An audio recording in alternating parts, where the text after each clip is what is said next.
heart, bro. I think I'd rather see Yo-Yo in a death note than with the words best friend next to it, bro. But I don't even get time to dwell on it because I look over and I see Shani walking towards me, livid. She is mad as hell. She stomps her way to my table holding a crumpled up Valentine's Day card, the one that I gave her. She gets to my table, slams the card on the table, and she just gets to chewing me out, bro. Why the fuck would you give me this? You think this is funny? You're sick. And I'm like, what are you talking about? She shows me the card. Well, what was on the card, Yo-Yo? All I did was draw Shani. Oh, with some D cups. You what? I think this might be the one. My Valentine took my Vcard and then let my brother hit. That is an insane title. I see he's already following her. He ain't even need to say anything else because we both knew what had happened. I asked him, when did you do it? About 2 weeks ago. Oh, no! No!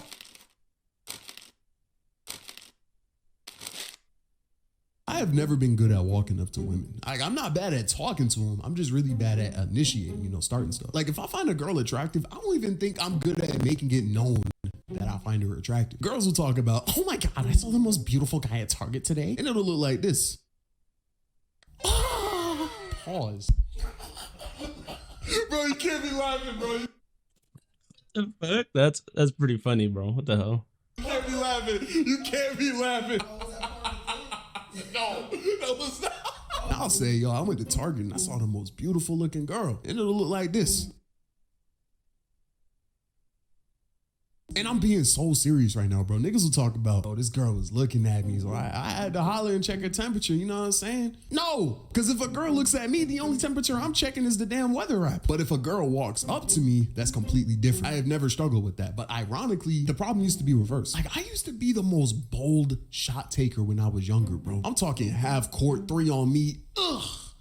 But that shit never went in. Because I couldn't talk to women to save my life back then. But I was bold. Too bold. So boom, I'm in middle school and there's this girl named Shani. Now me and Shani were really cool because we shared the same humor. Through the Harlem Shake. Which at 12 years old in 6th grade wasn't that difficult. But we were tight. We'd talk every day, we'd joke all the time, and it helped that we shared a lot of classes together. From the outside looking in, you would think that we were a school couple, but from the inside looking in, I was Mariana Trench levels of deep in the friend zone. Under the sea. Face ass. And it was my fault because He's hilarious, but for that under the sea reference, it's fucking insane. Because I could just never take that step out of the platonic bubble. I was just too scared. Now, Valentine's Day was coming up, and in one of the classes that we shared together, the teacher wanted us to make these mailboxes out of cardboard. And she also wanted us to make Valentine's Day cards for everyone in the class so we could put the cards in each other's mailbox. So me and Shani are making our boxes and just chopping it up and stuff. And we get to the topic of puberty, and that was because there was this one kid in our class who was one of them Captain America super soldier as little kids. Like, bro was 200 pounds in 6th grade with a full beard. Like, he had more hair on his face in 6th grade than I do now as a 23-year-old man. So we're talking about that, and then Shani starts talking about how she's self-conscious that she hadn't developed fully in the chest area like some of the other girls in our class, if you get what I'm saying. And she was being very vulnerable and showing a new level of trust in our relationship that honestly made this conversation a really strong bonding moment for us. And I was not paying attention at all because this conversation, it gave me an idea. See, I wanted to ask her to be my Valentine's for a long time, but I just didn't know how to do it. And as she was talking about how she's self-conscious about her body type, a light bulb went off in my head, and I knew exactly My boy took that opportunity to power up and seduce his crush. So we continue on with our conversation, eventually changing the topic and getting back to joking and stuff. The class finishes making their mailboxes and we get to making the Valentine's Day cards for each other. And I get to meticulously crafting the most elegant Valentine's Day card for Shani. The class period comes to an end. We then take the Valentine's Day cards and put them in each other's mailboxes and stuff, and we head to lunch. Now at lunch, everyone's opening their mailboxes, looking at all their cards and stuff. And I'm looking at my box, practically throwing everything out of it because the only card I care about is the one that I was supposed to get from Shani. And I find it. It's this little white card with a heart-shaped sticker on it that says Yo-Yo written on it in Shani's handwriting. And holding that card felt like I was holding the keys to our suburban house with a white picket fence and mildly racist neighbors. I was in love. I opened the card and it says, "To my best friend, Yo-Yo, heart, Shani." That's that heartbreak. Yeah, that's heartbreak. My name on that. That's heartbreak, bro. Like, you thought you were getting an actual Valentine's Day card and she just cooked your shit. She was just like, yeah, you're really not him. That's upsetting. That would ruin your 12-year-old 6th grade day. That card hurt, bro. I think I'd rather see Yo-Yo in a death note than with the words best friend next to it, bro. But I don't even get time to dwell on it because I look over and I see Shani walking towards me, livid. She is mad as hell. She stomps her way to my table holding a crumpled up Valentine's Day card, the one that I gave her. She gets to my table, slams the card on the table, and she just gets to chewing me out, bro. Why the fuck would you give me this? You think this is funny? You're sick. And I'm like, what are you talking about? She shows me the card. Well, what was on the card, Yo-Yo? All I did was draw Shani. Oh, with some D cups. You what? I drew her with some things on her. I knew.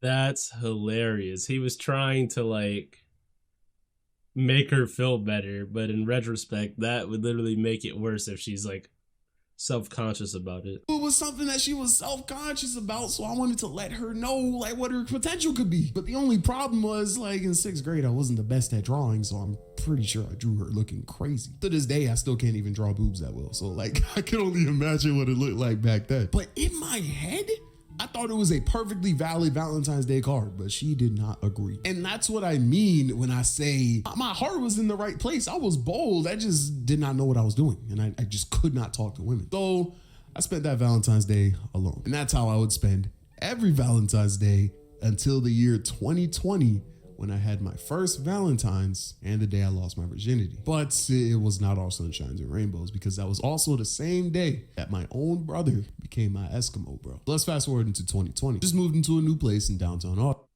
Nah, bro, that's insane. Being Eskimo brothers with your brother is fucking insane.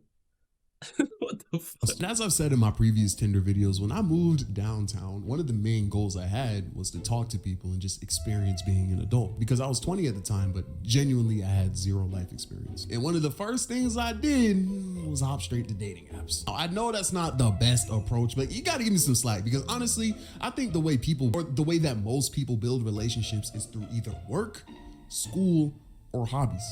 And I had none of those. So I went to Tinder to find a community and learn things about myself. I was also horny, okay? So boom, I'm on Tinder swiping and talking and swiping and talking. And the only thing I learned about myself was that I scared the hoes. So since I mortified the maidens, I went to go talk to my friends who would help me, come up with messages and stuff. And I learned about them that they also have no game either. I remember this one time I was at the gym with Cheerio over here. I had to get him to get up to tell this story. It's actually pretty coincidental that he's here. Remember this time I was talking to this girl like at the gym, and I was trying to figure out things to tell her while we were at the gym. You weren't talking to a girl. You was talking to a girl. You was I was texting in the gym. Niggas never talked to a girl in the gym before. Like, it is like you're good. So I'm texting her and she said like some icebreaking shit. What do you do?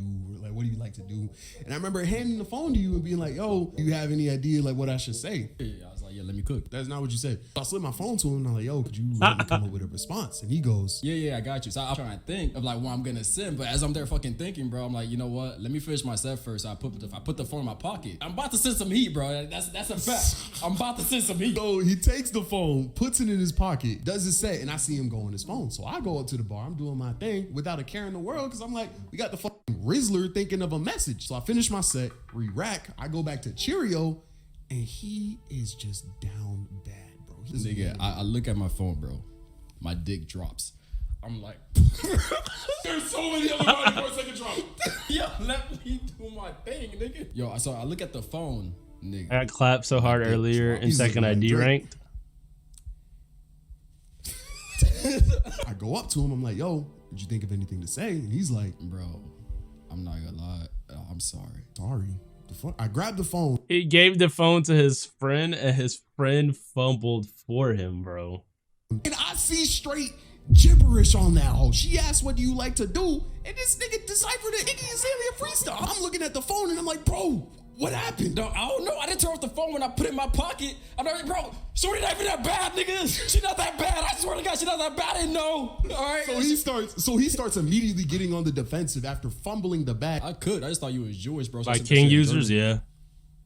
I'm not adding that part to the Jewish. They don't even speak German. I thought you was Jewish, so I sent that shit in German. You're not cooking. Don't make that joke. That was insane. What the hell? That statement, and then he said, "You're not cooking. Don't make that joke." What the hell, bro? I'm not gonna lie. That was a little funny. That was a little kind of funny. That was some LOLs, like, because that was like unexpected. I don't think that was like scripted for this video. I think that's just a moment that happened.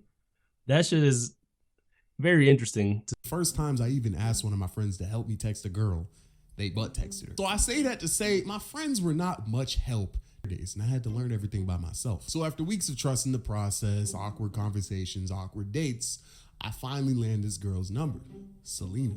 Now, Selena was at the time one of the baddest girls I had ever matched with on Tinder. I actually vividly remember being intimidated by how pretty I found her. I'd overthink my messages, stutter on FaceTime. It's actually mad times I wanted to stop talking to her, do some side quests on the side, and then go back to talking to her. Mind you, I am a 20-year-old thinking like this, but you gotta realize I didn't start talking to women until I was 20. Anything before that was a goofy school situationship or like a crush. This was different.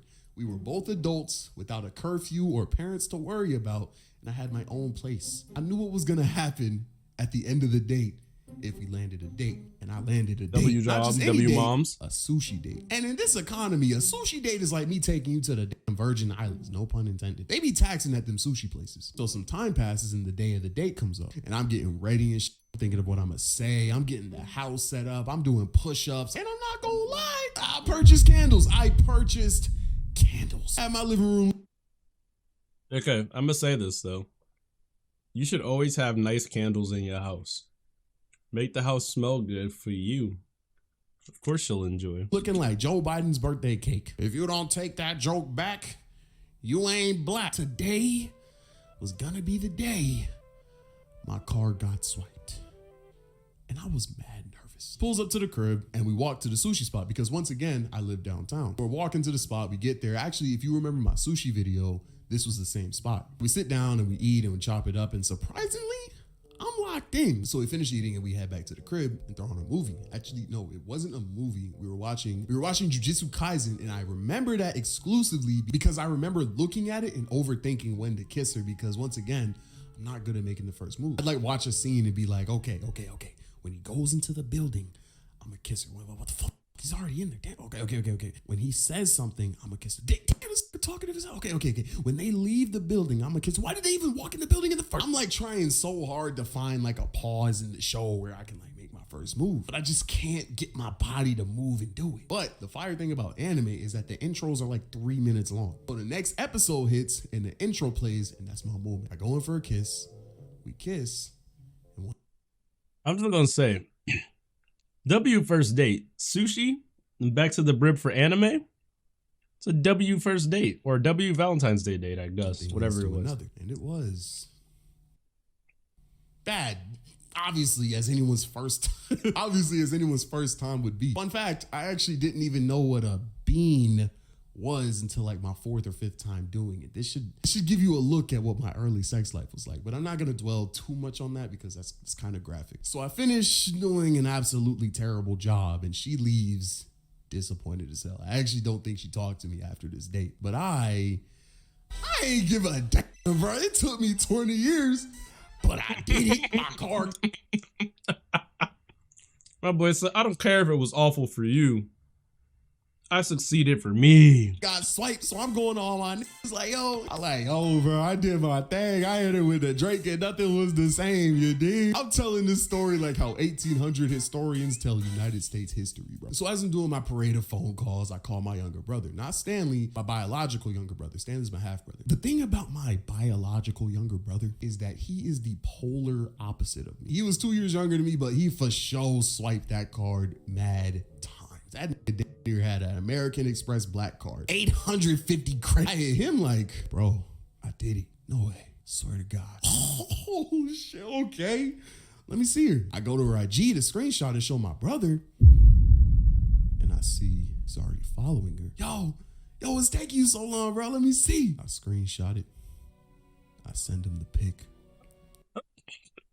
Your brother was already swinging.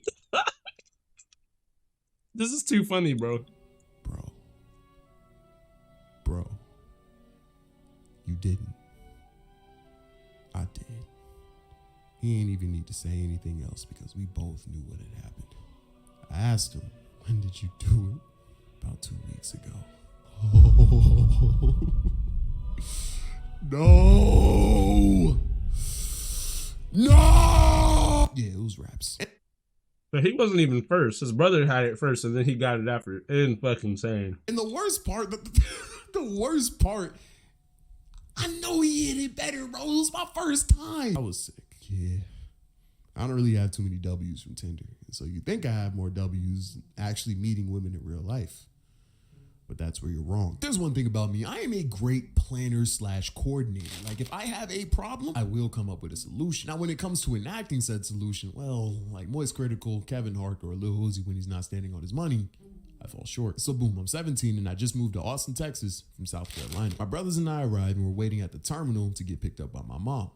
The bus terminal. Yeah, we moved from South Carolina to Austin, Texas by bus. Somebody tell me how he did it! I have to know! Hella stops, 24-hour commute, smelly bus. We got stranded in Dallas, but we made it out alive. Somebody tell me how he did it! I'm telling you all this because during that 24-hour time span, something happened to my brain. I vividly remember staring out the window and looking at a field and thinking, I'ma be homeless soon. I was a straight C 17-year-old about to go into my senior year of high school with no job, no car, no money, and no idea what I wanted to do post high school. And by like hour 4 of that bus ride, I was in more existential dread than a 54-year-old in a Corvette.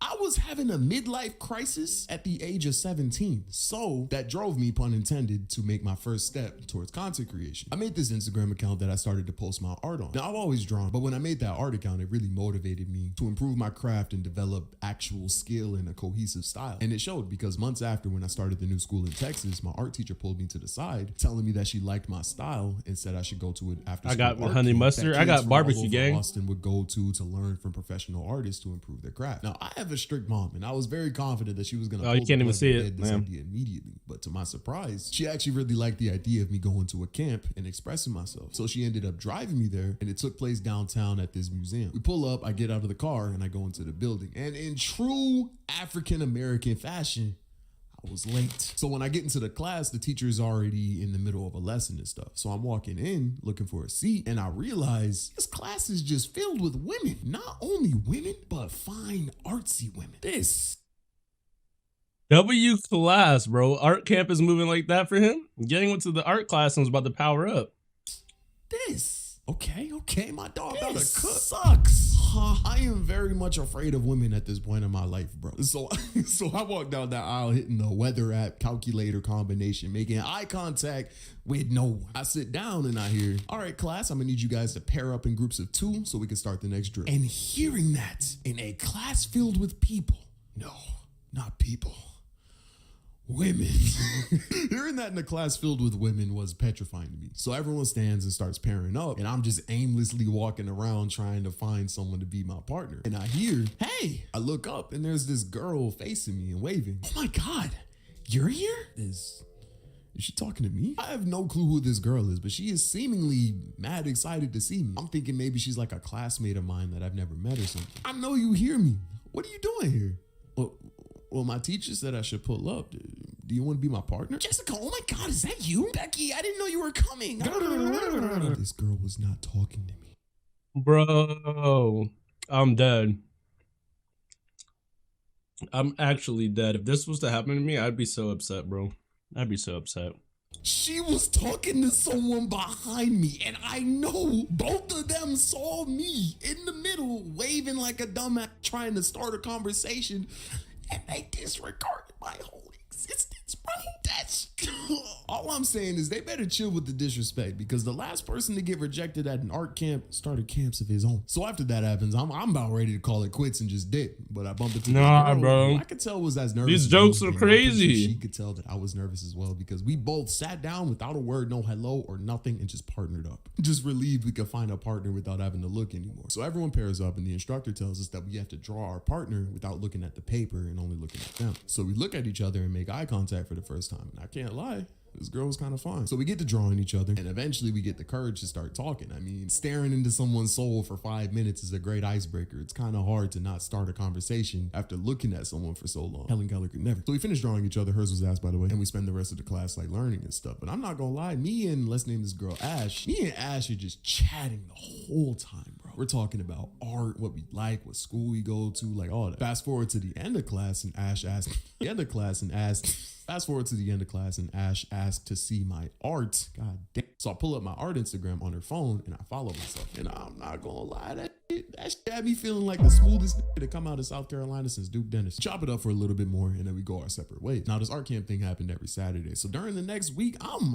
hyped as hell waiting for the next Saturday to come so I can see Ash again. Now around that time, I also made my YouTube account because at this point I had been posting on my IG quite consistently. Like I had around 1,000 followers on IG and about 100 subscribers on YouTube. And with that massive influx in fame, I started to take YouTube a little more seriously. But the problem was school, YouTube, and talking to a girl full time. I was stretched a little thin and something had to give. So unfortunately, I had to make the hard decision of cutting off school completely from my regimen. But because I stopped taking school seriously, my grades tanked, bro. Like I think I had a 37 in pre-cal. But I had a promising career and a baddie, so I could care less. So the Saturday for the camp comes along. Bro, he's actually hilarious. He said, instead of cutting the girl off and chasing my dream and making sure I get through school properly, I'm gonna just say fuck school. And I'm excited. I'm packing. I'm texting Ash and stuff like that. But then my mom knocks on my door. And by knock, I mean she knocked twice and then opened the door immediately. And she comes in on hot, bro. She's yelling. Her boyfriend comes in. He's yelling. How you got a 37 on calculus? Da, da, da, da, da, da. I didn't raise you like this. They're going off. And I kind of just let them get it out without saying a word until I hear, you're crazy if you think I'm letting you go to this camp. Bam, slams the door. And just like that, I was cooked. I mean, Ash lived 45 minutes away, didn't go to the same school as me. I had no way to get to the camp, and you can only text someone but so much. So I didn't go to that class or the next one or the next one. And eventually a month and a half passed and the class ended. And during that time, I couldn't lock in on my grades to be able to go to the class again because YouTube was more important to me. So I'm thinking it's over until this one day I'm at school and I get a text. Hey, I'm going to be going to the Christmas lights with my cousin tonight. I was wondering if you wanted to. Bro, they really did do Gangy dirty, but he had to keep them grades up to keep enjoying that life.